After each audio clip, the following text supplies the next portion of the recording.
Kadalasan, pag naririnig natin yung salitang street vendor, ang unang pumapasok sa isip ng marami, marumi yan, putyo-putyo yan, hindi masarap yung lasa ng mga products niyan. Pero at totoo, marami sa kanila ang kumikita ng libo-libo kada araw, pang manager at pang executive yung monthly savings niyan.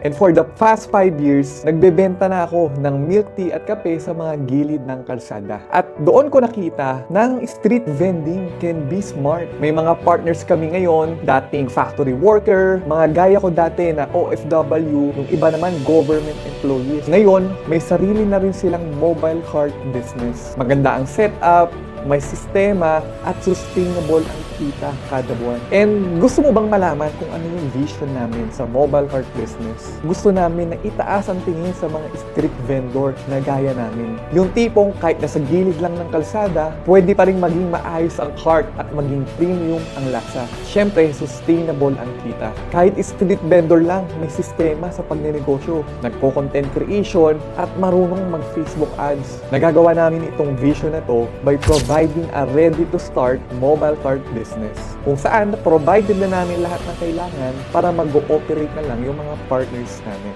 And equip sila sa pagnenegosyo dahil sa mga training namin for operation, marketing, and personal development. And if you want to be part of our vision and you want to know more, you can check our free masterclass on how to start a profitable mobile cart business. Doon mo rin makikita kung paano ka makakapagsimula. So, ayun lang. Follow for more. All glory to God.